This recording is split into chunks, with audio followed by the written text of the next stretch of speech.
최고.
Welcome to our coverage of E3, the Nintendo conference that just happened, Nintendo's Direct, and we saw quite a variation of games during that, didn't we?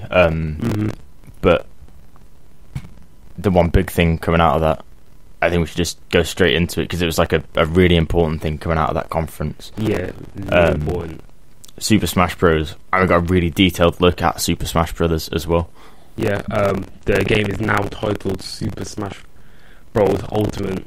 It is the ultimate Super Smash Bros. Game, as it has the entire roster from all the previous games. That includes any third-party licenses. They have got them in the game. That means Snake, Pac-Man, Sonic, Ryu, Cloud. The list goes on. It's really incredible what they've done. I don't know what this means. I don't know if it means that more characters could be added. Who knows what's going to happen? But the game has been totally overhauled, and not even just for it's just been mechanically overhauled. Visually, it looks stunning. The levels, they've brought back old features. They've revamped old features. They've brought in some new things. Seems like Nintendo was really listening to the Smash community, because they said that these are some things that they really wanted. They did a really detailed look into how the game actually plays as well, like dashing, dash cancels, and you got mid-air dash now. There's a bunch of technical things that we won't really get into, but if you really want to have a deep dive, I suggest go back and watch Nintendo's Direct, and you can, I'm pretty sure they've split up the video now, and you can watch the Smash Bros section on its own and take a look, because it was quite long, as it showcased every single character, sometimes even the multiple costumes that they have as well. You've got characters that have different costumes, give different abilities, different voice acting, but they'd be the same character. It was really good. It's Nintendo. It's what they know how to do. They know how to make a good conference, and this has probably been one of their best ones to date. Well, we put out a tweet saying that it's the most ambitious crossover probably ever. But it is the most. I think it's the game with the most crossovers ever. They did say that. Yeah, it was a lot of crossover. I have so many different characters. I mean, obviously they own a lot of those franchises, but still, there's franchises they don't own in there. So Sonic is back in there. Obviously got Snake as well, Street Fighter. The list could go on. Cloud from Final Fantasy. These are all things that aren't basically Nintendo franchises. No, in the game now. No, they're not. They're not traditionally Nintendo franchises, but they've got really good relationships with Nintendo due to those games being on Nintendo systems. Like Sonic and Nintendo have a good relationship now, even though they used to be rivals back in the day. Snake and Konami and Metal Gear, that franchise does have a good relationship with, as they have the only first-person version of Metal Gear Solid 1 on their GameCube system. That would never be released anywhere else, only on the GameCube. And same thing goes for Street Fighter. They have a really good relationship with Nintendo too. Therefore, that's why the Street Fighter remix came out on there. There's rumors and rumblings that Street Fighter 5 could come to the Switch, but I doubt it. But some other fighters did get announced for the Switch, but we're just going to start off by going down what was talked about from the beginning. So just scroll down to the beginning. First off, we've got a very interesting look at we're actually so while we're currently live at the moment, just to interrupt, we are seeing some Pokemon gameplay as well, which we didn't see during the direct.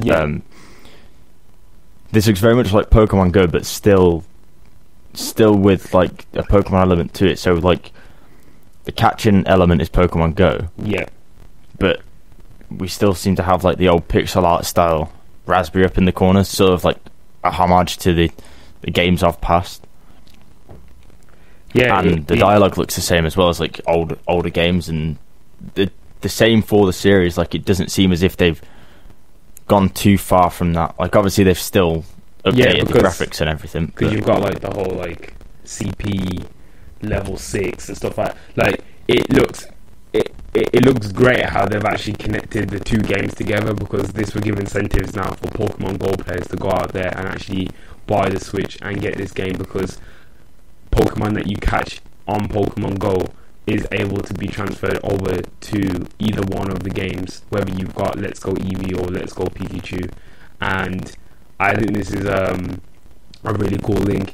Nintendo really got savvy now and really embraced the mobile like platform, as in like Nintendo really didn't embrace the mobile platform before. They just was always in their own lane, but now I think it's really brilliant the way how they've crossed over Pokemon Go and this together, and it just makes it more fun. You know, you can have all the Pokemon, you can catch them in real life or you can catch them in game.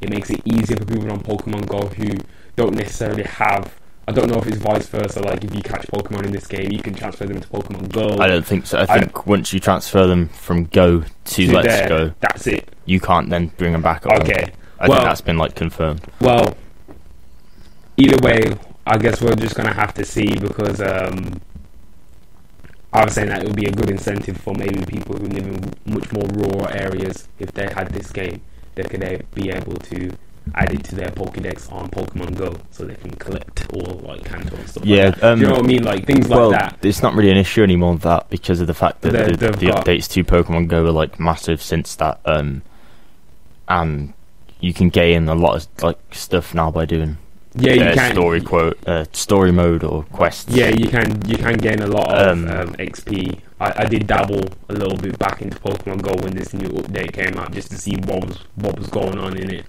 and it seemed pretty interesting. We've seen some brand new gameplay here. It looks really nice. There does seem to be a lot going on like on this. So obviously it does look like that you can't catch the Pokemon in the wild anymore. In like grass, you see them in the grass still. They'll fly around in the grass or crawl around in the grass, and you can go up to the Pokemon that you can see. You can't fight them. You can only catch them. You can only catch them. But it does look like your Pokemon level up whenever you catch a Pokemon.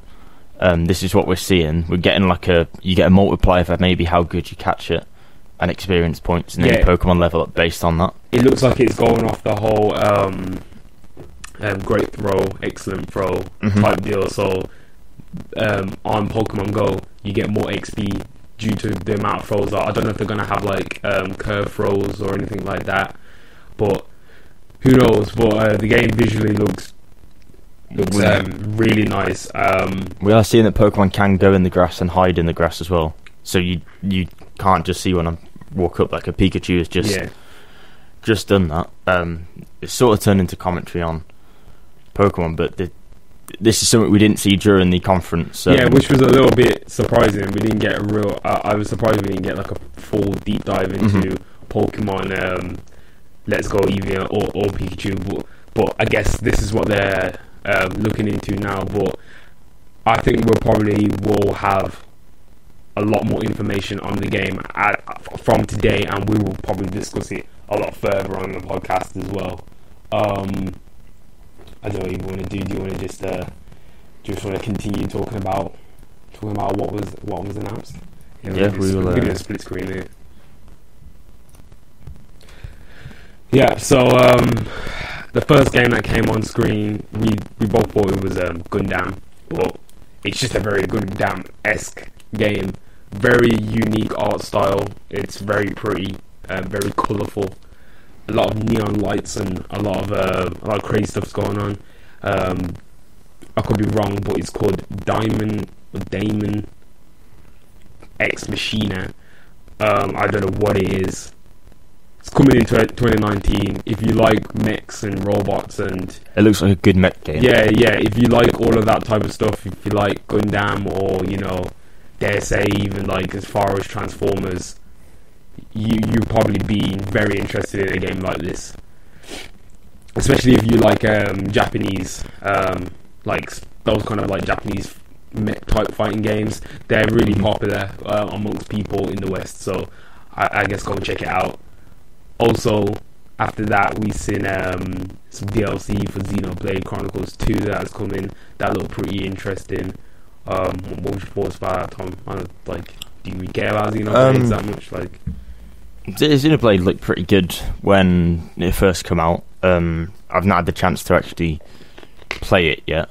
To be honest, I probably won't get around to playing it.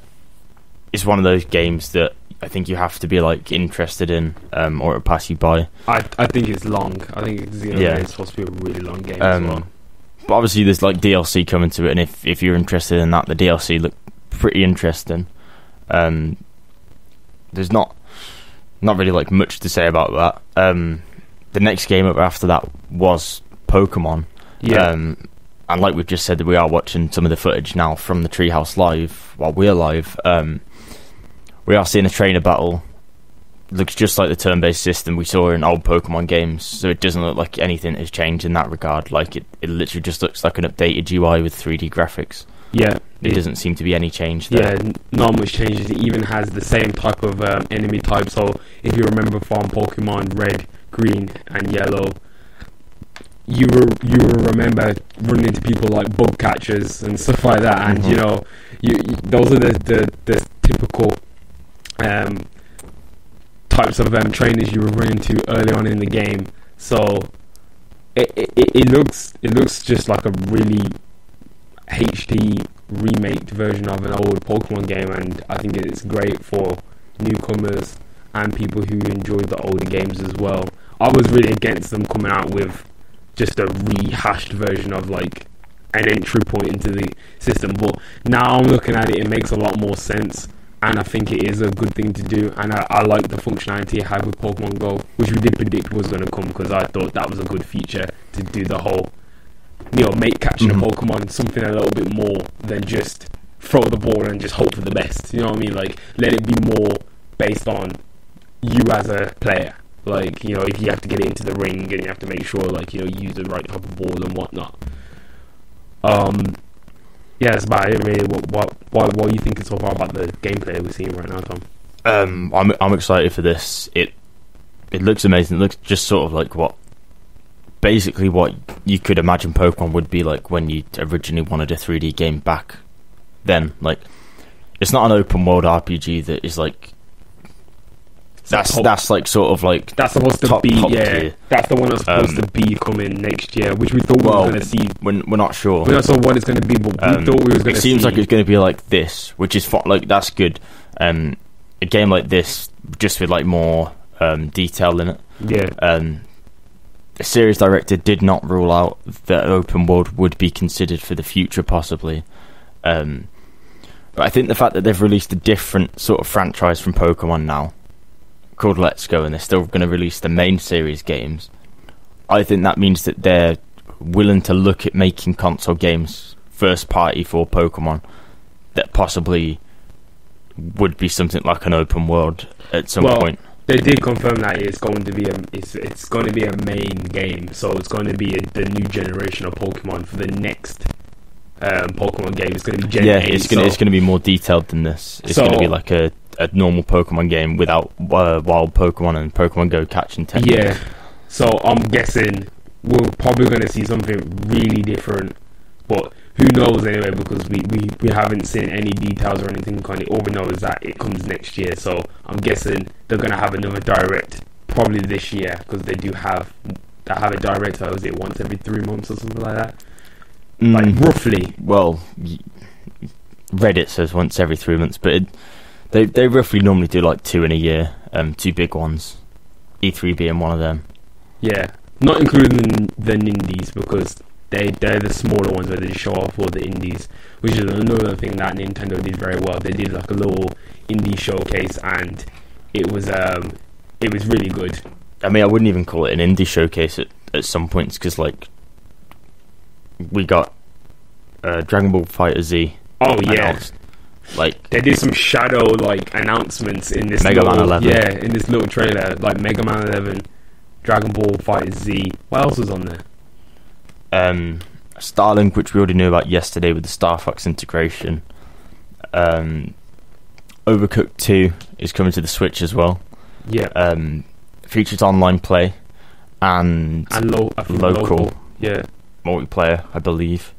There's also a few new features in the game, such as like obviously the maps changed before, but like maps changing due to the new features now, so there is abilities to throw items across the map now, whereas before there wasn't that ability, so that allows for more variation in levels. I'm not entirely sure what else was in that small little indie section, because it was literally just like second like flashes of games. The one big one that we did see during that section though was Octopath Traveler. Just after that, a game that you're very excited about. Yeah, I am very excited about it. That was the one that was edging me to get a Switch, but I'm holding out now for a little bit longer because there's a lot more games coming out. So I'm holding out, but it's making me want, like, what this direct made me want to get one even more, because there's just so many good titles that were announced. There's it's relatively unknown, but it was important, like, for me, because I really like this game on the DS. It was called The World Ends With You, and they're making it for the Switch as well, the final mix version. So it used to use like the DS's format, so I don't know how they're going to work that out on the Switch, but I guess they can work it out. Very excited for that. So I don't know, they're doing everything right. You know what I'm saying? They're delivering. They're bringing out games. They're bringing out games of all types of genres. We didn't see many, like, we did see a couple of third-party titles as well. As I said, Dragon Ball Fighter Z. Octopath Traveler and Overcooked 2 are both third-party. Octopath Traveler. I'm talking about like AAAs though, like proper, like, you know, big budgets. We did see Wolfenstein. I mean, we know, yeah, Wolfenstein we know is coming. Dark Souls we know is coming. Summertime. Crash is coming. Crash is there's a lot of stuff they've already announced for that. One thing they hadn't announced that is like free to play today on Switch, a big sort of game. We'll drop the air horn on. I'm not dropping the air horn for this. But it's important though, really. What are you going to drop then? You drop something. It's important though. It's quite big. Fortnite. That was way more. You should have just dropped the air horn. That was way more dramatic than the air horn. Yeah, but it built it up to nothing, because it well, the game is, you already know, it's decent, but it's mine overdone. And Tom's stance on Fortnite at this point is just like, it's everywhere, and it, like, we expected this. We knew this was coming. Like, it's such an easy game to like put on the Switch. I couldn't even see it being that intensive. I knew it was going to come over there. It's good that it's free and it's on the Switch, and you can play it with people at the same time, like that. Yeah, you could definitely like play in the same room better than a tablet. No word of cross-platform. We didn't hear about that in the trailer, but I'm guessing if you sign up with your Epic account, I think that it's cross-platform across everything. Yeah. They've managed to get it working from phones to PS4 to Xbox to PC, so at that point I guess that like the Switch wouldn't be too much of a boundary for them. No, it wouldn't be.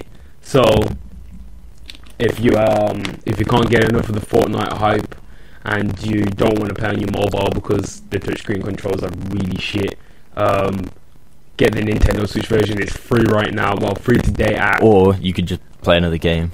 Or Yeah, Tom's hating. Or you can just or you can just, in the words of Tom, get another game.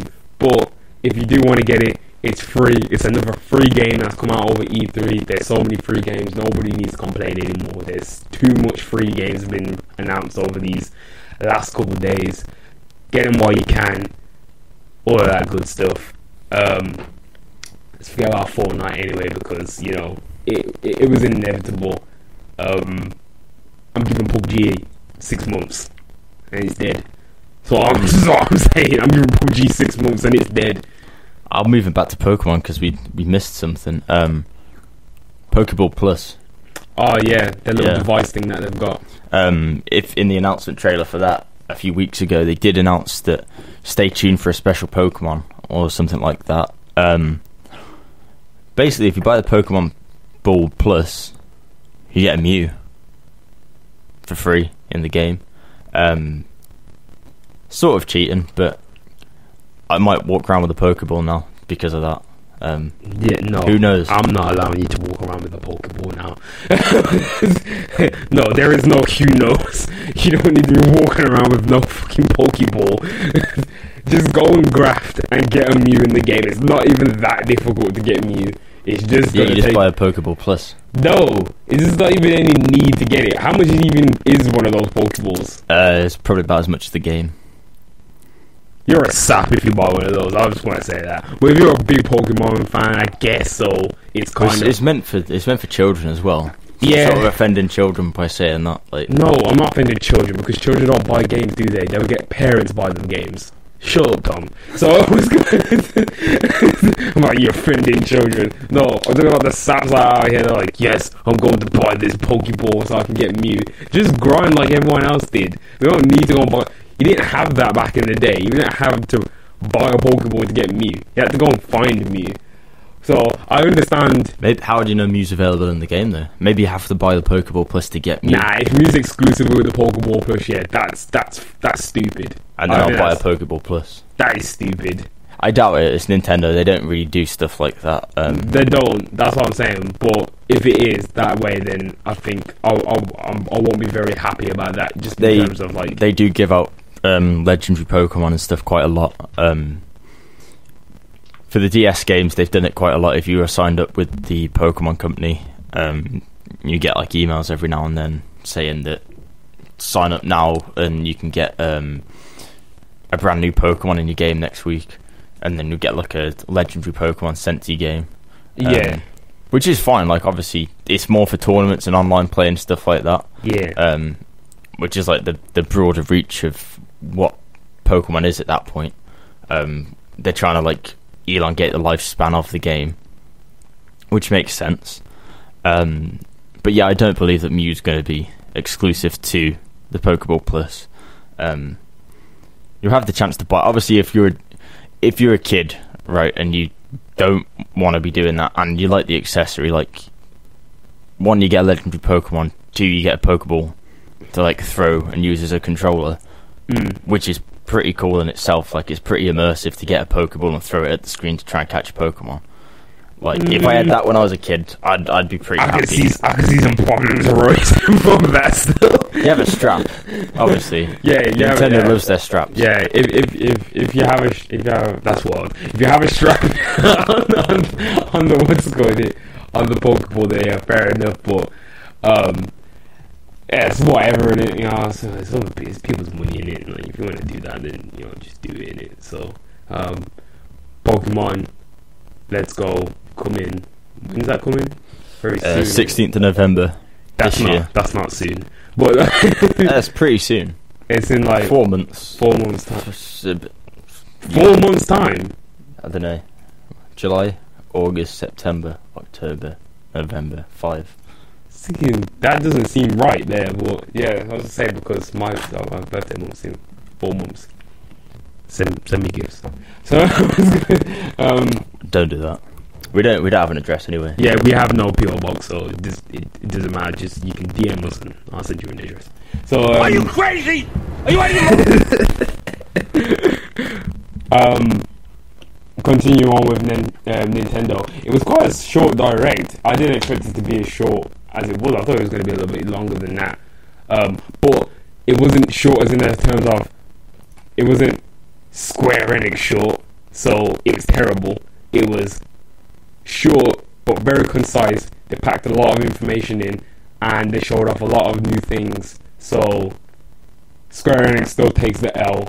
I think I'm even going to give Square Enix a 1 out of 10 now, because compared to everyone else, they were really terrible. Like, they were like, I can't believe they even decided to do that. Like, I don't think there's a need for a conference, but I wouldn't give it a 1 out of 10. I'll stick to my 2. I think I gave it like a 1.5 anyway, so it doesn't even matter. It was poor anyway. I know we keep bringing up Square Enix here, but please, if you've got a chance, Don't watch it.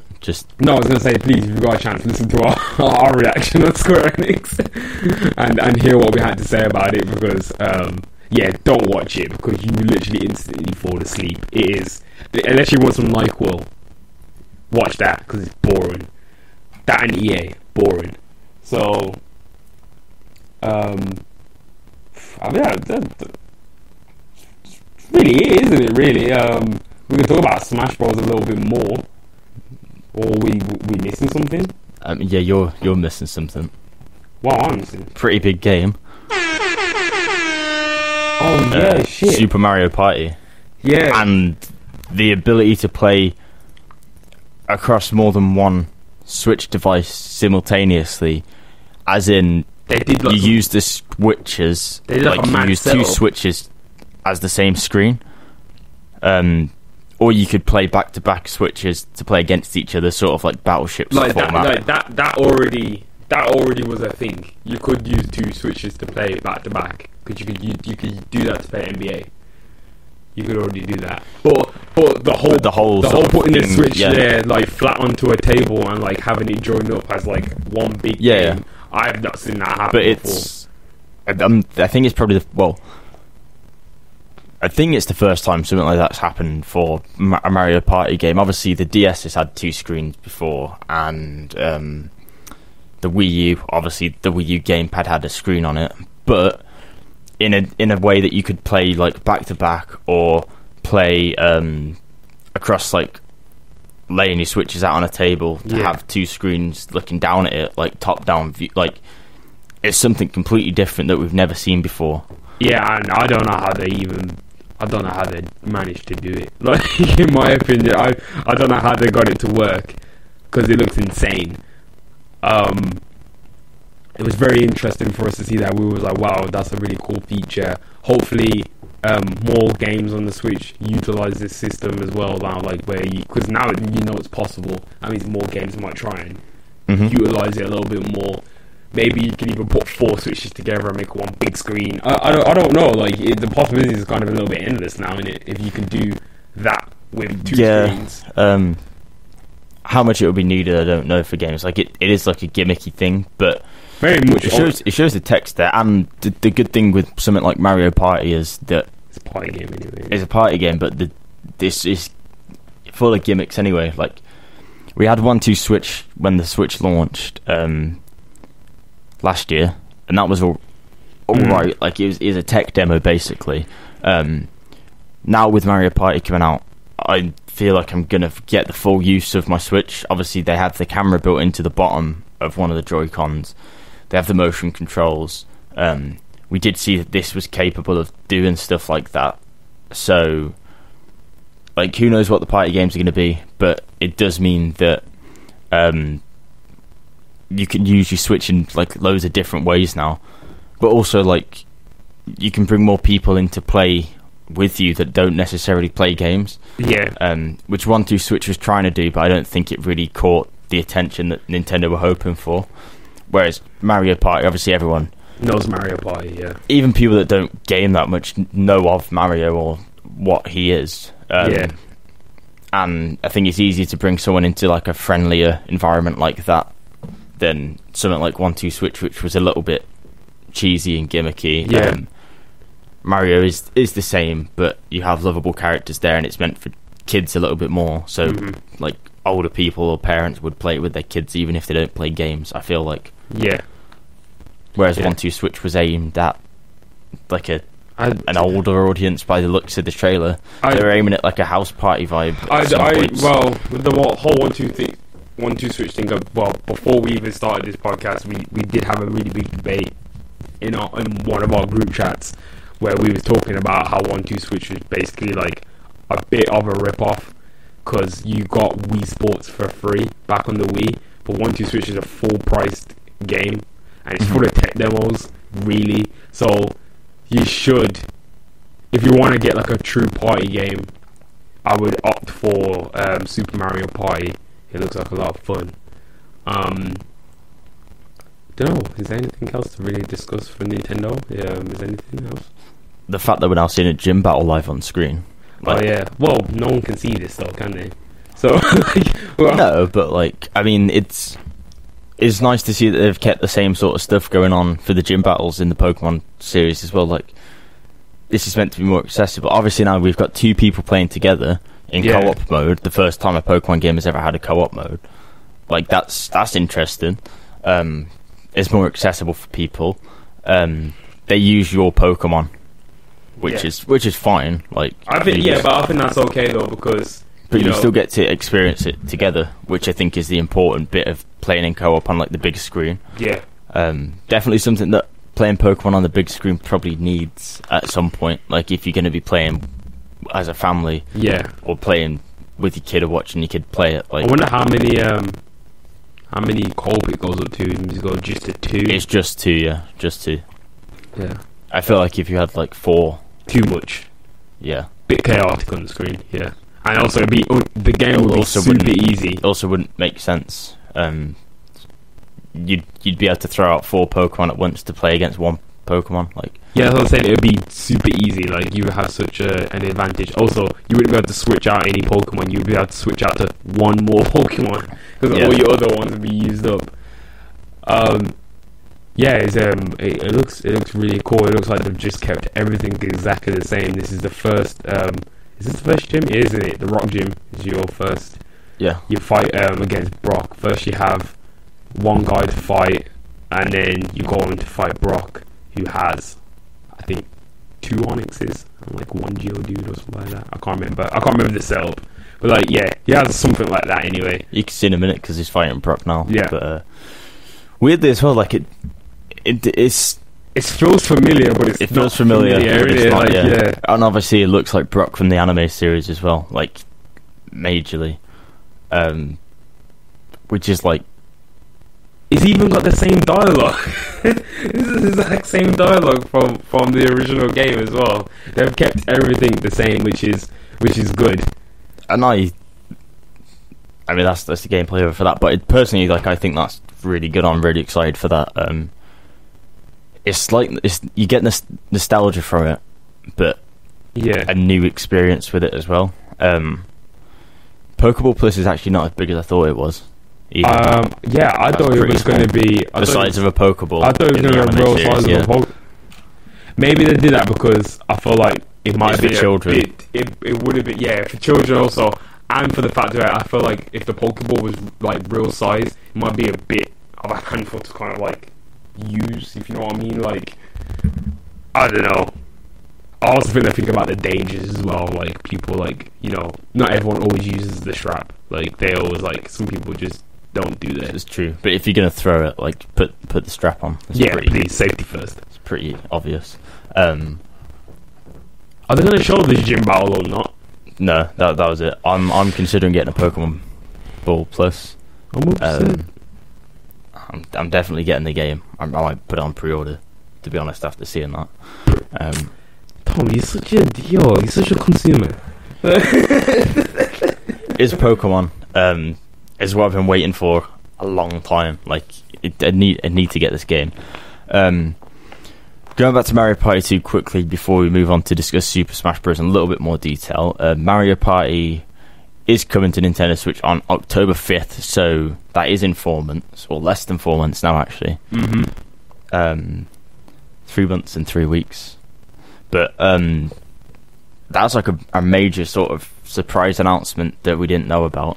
Yeah. And it's a good time to have it as well, like near Halloween time, Thanksgiving as well around that time, and then Christmas. Like, probably a good area to have a party game on a console. So it's all a good run up. I'm pretty sure there'll be some great like holiday season, Christmas time bundles for that game as well coming up.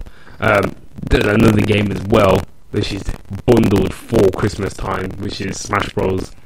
That will be coming out on the 7th of December 2018. So that is definitely there for Christmas time. There's going to be some Smash bundles. The GameCube controller was also announced for the Switch as well. So no, they stated that you can use GameCube controllers with the they've got new ones. But they didn't show new ones, did they? They did. They showed that it had the Smash Bros. New logo on there and everything. So they've got new controllers, but I think you can also use your old controllers. I don't know what kind of adapter it's going to be, but I guess you'd need buy one, possibly a USB-C to GameCube controller, and that is something that's probably not even that doesn't exist. Depending on how they release these controllers, what the input is and everything on that yet, because we're still not aware of like how that works. They could be possibly releasing wireless ones, because wireless GameCube controllers did exist back in the day. The guess is probably USB-C, but it wouldn't make sense if you're going to be playing more than one person. So wireless could be a thing. Like we know they've already released a Pro controller that's wireless. Yeah. They could definitely do a wireless Wavebird wireless GameCube controller. I also think you could probably play it with a Pro controller as well.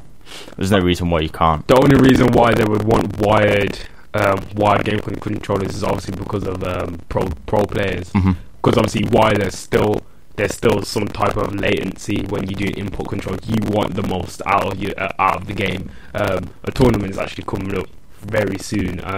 It's coming up after the Treehouse. No, first it's the Splatoon World Championship, and then it's going to be the Smash Bros Invitational.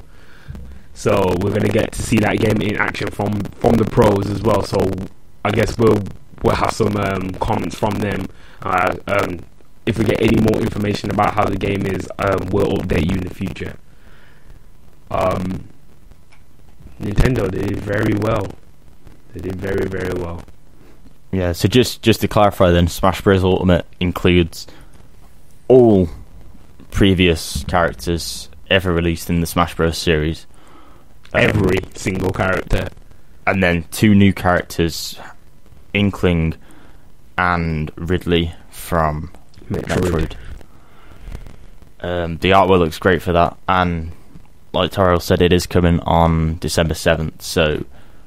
Oh, also all your amiibos from the past will be compatible with the Switch, and you can bring over any previous data that you had from the Wii U over with you to the new Smash Brothers, which is really great. Some people just thought that they weren't going to use their amiibo again, but this is a good chance for you to use them.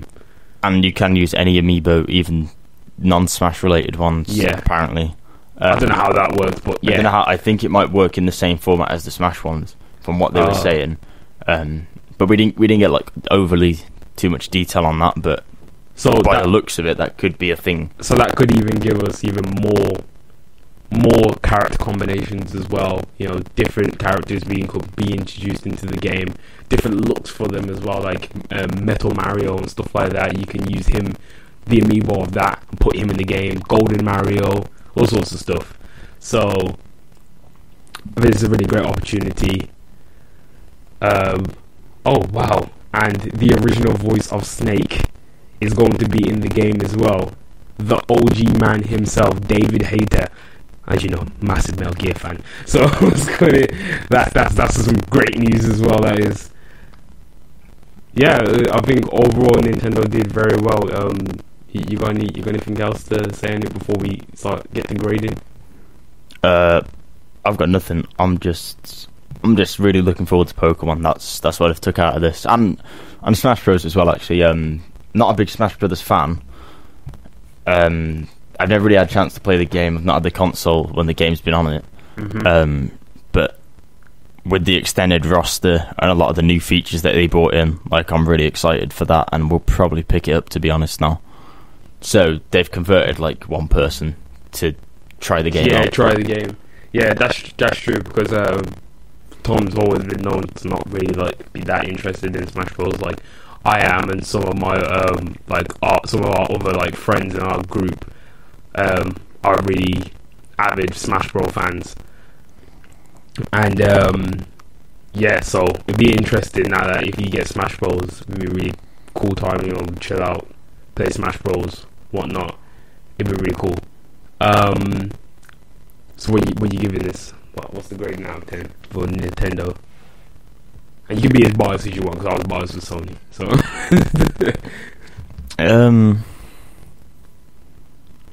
I'm thinking like maybe a 7, maybe an 8 out of 10. Really? You've got to think the whole picture though. The whole direct, like, we're seeing the Pokemon gameplay now, and it's really good. And we're seeing the Smash Bros in detail, and it was really good. But we didn't see anything on Yoshi. We didn't see anything on Metroid. We didn't hear anything about Pokemon coming next year. We didn't hear anything about the rumoured Star Fox game that's meant to be coming. Oh shit, yeah, what happened to that? We didn't see anything. I know Mario Tennis Aces is coming like really soon, and they have been doing like gameplay behind the scenes for that, so I probably shouldn't count that. But there's a lot of things that weren't like said. We didn't see anything like Animal Crossing wise, or yeah, there's a new tweet now. Even stuff like Nintendogs maybe.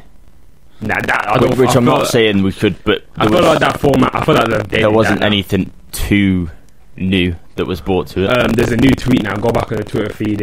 It's yesterday it was no Splinter Cell. Today is no Animal Crossing. It's down there in the trends. Everyone's outraged because they expected a new Animal Crossing game for the Nintendo, and everyone seems to be very upset about it. All of the Nintendo fanboys are really disinterested. I think it was a solid E3 by Nintendo. They ended it like a little bit early. I expected a little bit more after Smash Bros. They went into a lot of detail about that, but I appreciate the fact that they went into so much detail. Yeah. Possibly overdoing it at some point, but obviously the community behind that game wants to know about all the stuff that has been added. Yeah. So, like, fair play to them for that. The fact that they just didn't show any Pokemon gameplay during the Direct, and now they're showing it like off screen, it's fine, but yeah. You've got to think the people that are watching it on like a whole will only watch that and probably don't care about the treehouse after. The fact we didn't get anything from Yoshi that was announced last year, Metroid as well, Metroid Prime 4. The fact that there's nothing from Star Fox, who the Metroid Prime makers were meant to be working on, apparently. There's a lot, there was a lot missing out of the Direct, which, they could have really, went on, but they didn't. And then obviously the no Animal Crossing. Yeah, I don't really care about that much. Like, Animal Crossing was cool and all, but like, that's not something that I didn't know that's not something that people were screaming out for, in my opinion. I didn't think that was the case. Are you crazy? Are you out of your mind? I didn't think that was something that everyone was really caring about, but oh well. But I think Nintendo overall did well. I'm gonna give them, now that you made me consider, like, I was gonna give them like a real high score at first because of Smash Bros. But it's just like one game, isn't it? Yeah, like it's just one. Like, I can't you have do to think that. of it as a whole. Yeah, because if I was doing that based yesterday, say for example for the Sony for Death Stranding, I would have gave it a 10 out of 10 because I just love that game. I'm so interested in it, and I'm so interested in Ghost of You Tsushima. nearly gave it a 10 out of 10. I nearly did give it a 10 out of 10, but I'm not going to because it had its own flaws. But Nintendo, I'm gonna give it 8 to them because the Smash Bros. Deep dive is really good, and even though they didn't show the Pokemon gameplay, showing it now and it looked good. I guess I understand why they didn't show it in the Direct because I had the Direct for Pokemon like before E3. Like, well, they didn't show anything. They just showed a trailer. It's just I kind of understand. I think people were waiting gameplay. Obviously, we saw gameplay in the trailer. But people were awaiting actual gameplay to stop the rumors and stuff. It would have been nice for that, but obviously they'll see it now. Like, everyone will post this anyway, so it I guarantee if you're interested in the game, you can search it and it'll be up. So I think on that basis, I'd go with an 8, like including the treehouse. Yeah, maybe an 8.5 including the treehouse. Yeah, because they did but the conference overall, I'd give a 7. Yeah, because after the whole direct was over, they did an even more in-depth look at Smash Bros. After as well, with Sakurai as well. They sat down with him and they played the game with him. We saw a few matches, yeah. Yeah, so that was really interesting too. Nintendo and Sony trying to do something different this year. Both of them were. Xbox stay with the same format, but delivered world premiere after world premiere.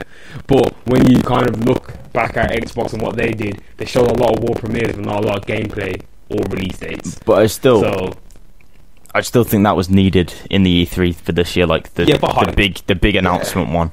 A lot of people will come out on top and say that, but I think, like, including the Ubisoft one, forgetting Square Enix exists as a company, and like the PC gaming show had some decent announcements as well. Like Yakuza is coming to PC now.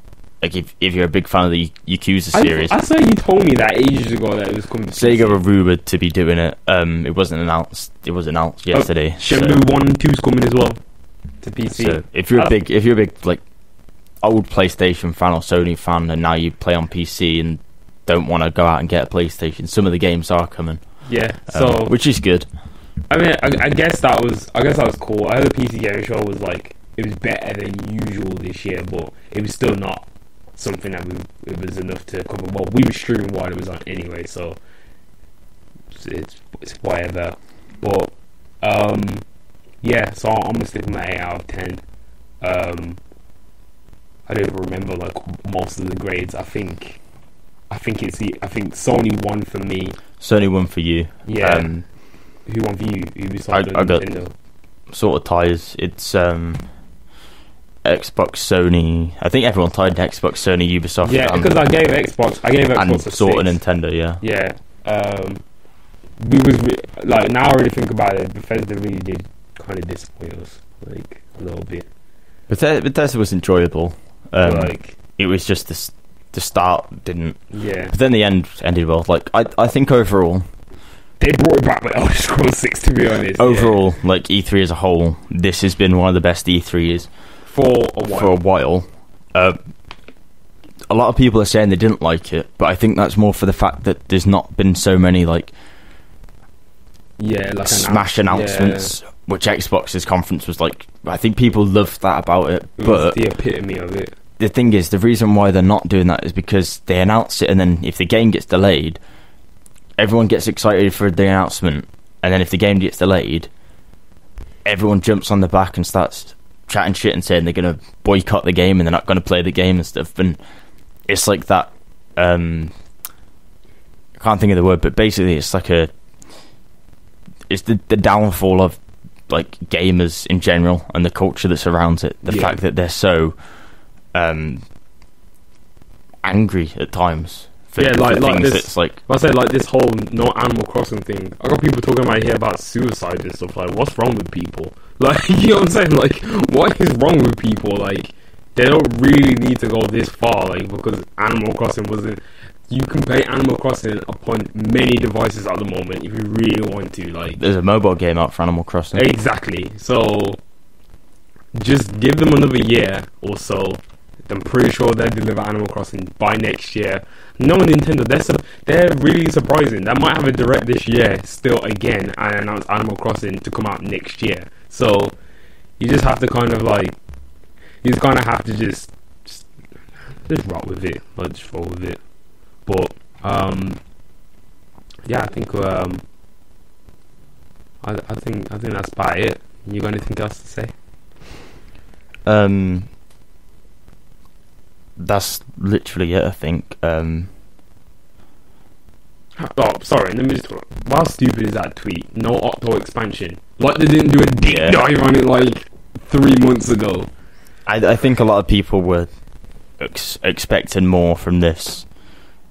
From sort of nothing rumours as well, half the time. Like, the Star Fox rumour that I'd heard, I was expecting it because I think Kotaku actually did a piece on it, and it's like a pretty important thing if Kotaku does something on like something. It's not just like someone on Twitter saying, "Oh, there might be an Animal Crossing," and printing off a sheet of paper they've made on Word. Yeah. Like, as we see every E3 every year, Here's the every lineup. conference. So it was obviously like it was going to disappoint some people, as it always does. But overall, like, this is the best E3 in a long time for gamers. There's a lot of free games that have been announced, a lot of free DLC going forward, a lot of stuff that benefits the gamers, a lot of games that haven't been given release dates, which is upsetting to a degree, but it means less disappointment going forward. You can't pre-order the game and get fucked over by, for example, a company that goes bust, which has happened recently with a lot of games companies. So it's protecting you in some way as well. It's just benefits really from it.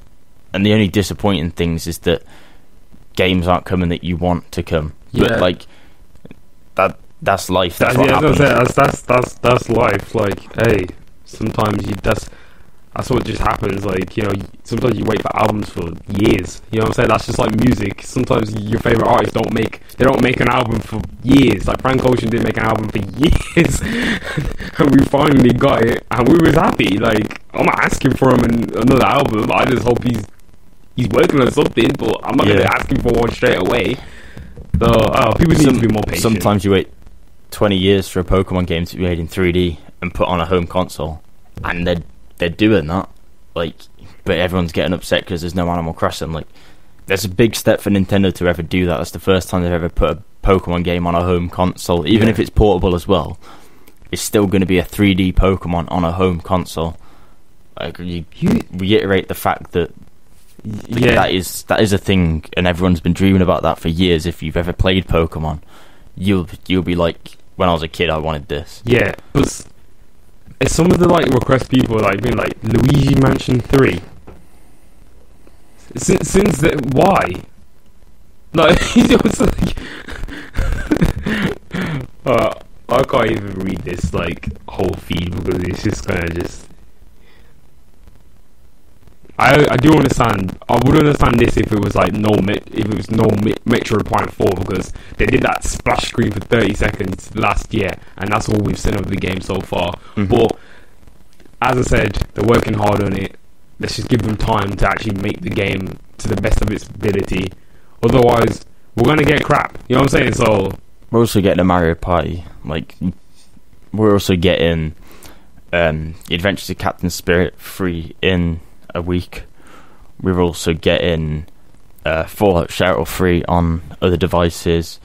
Fortnite is now on literally every device possible, so if that's a free game you want to play with your friends for free, then you can do that for free. You don't even have to pay online on PlayStation, and I don't think you'll have to do it on Nintendo because they don't have an online service launched yet. So you don't have to pay for that. So it's an easy time to be a gamer right now. Like, you need a console. Well, you don't even need a console. You don't even need a phone. Yeah, there's so much free stuff out there. Elder Scrolls Legend is now free, re-updated. I just downloaded it on my phone because I want to play it. Tom went on Uplay, downloaded a bunch of like free stuff that was on there. There's only For Honor that I got, but it again, like, we've looked at stuff like the For Honor stuff that was free. Beyond Good and Evil 2, we saw a game that's been coming out for a while, and obviously the collaboration with Hit and Record to make like content for the game. Oh yeah, we checked that out. It's like a really interesting thing. We had a look at it earlier. Like, it's interesting to see what it could do, and it's also interesting if you're interested in game development, because you could follow like the process of stuff like that. Even if you're interested in sound design, graphic design, like, you could go on there and help people, or you could just go on there and look and vote, or you could just like not vote and just look and just look and stuff like that. And an important thing is they actually came out and said that anyone who does go into the final game, they will get royalties or paid or whatever from their from what they do, which is really good, because we was talking yesterday about how, you know, hopefully they don't just, you know, take people's things and just put it into the game like, oh, thanks, you contributed to Beyond Good and Evil, and then you're just this little name in the credits, and that's it. Like, but they're really like out here trying to support, like, you know, people who have talent, who just do this as a hobby or whatever. Like, some people might be pros, some people might be amateurs. It doesn't matter what you are, as long as you've got like a talent, and if you feel like you're good enough to do it, then go ahead. Everything, yeah. Yeah, that's everything. I think we've covered everything. Overall, it was a pretty good E3. And have you got anything else to say before we end? No. That's it. Oh, good. Yeah, E3. We'll keep you updated on our social medias when our next podcast will be out. Thanks for listening for all of these. It's been 4 days of not a lot of sleep, really bad food, and a lot of water. Yeah, we've really, I think we've worked really hard, and we're very proud of what we've done. Tom's our audio man; he does it all. Have to give him good praises, big praises to him. He makes sure everything sounds really good. At times, we did have some. We did, but it's as I said, we do everything ourselves anyway. We don't have a studio. We're just in a room, and that's it. And I think, you know, you've got to give credit where it's due in it. So, yeah, that's about it. You got anything else to say, Tom? That's it. Oh, that was what I was going to say. The playlist is now out, like we said yesterday. Mm-hmm. If you are interested, search for 808s and Joysticks weekly playlist on Spotify and Apple Music. Go and listen. Our complete collection is out as well. That's 300 songs worth now, plus the 25 we added to the weekly playlist this week. Yeah. So a lot of content out there for you, and we now have, after this, I believe 17 episodes to go back and listen to. Some various different lengths. Only 8 episodes of the podcast, but 17 overall, including a pilot episode and all our reaction to all the E3 conferences. Yeah. So if you're interested in any of that, then feel free. And until next time, which will probably be in around 2 weeks now. Yeah, we're gonna figure out when we're gonna do the next podcast, because I feel like we deserve a little bit of a break, because we've done a lot of coverage. It's also we want to give people a chance to listen to the stuff that we've done and not overwrite it. Yeah, we've also like cranked out nearly a podcast like each session as well, so it's quite a lot. It's all been off script as well. We don't have any script, no notes or anything really. We've just been doing it off just little notes on our Twitter feed, and that's about it. But that's about it. And we're 808s and Joysticks. I'm Tyrell. I'm Tom. And I was going to say, I completely forgot the date. Our podcast will probably be up on the 26th of June. Yep. Normally at midnight British time. Mm-hmm. So if you're around and if you've listened and if you've become a fan since that, then we hope to see you there. Yep. Thank you.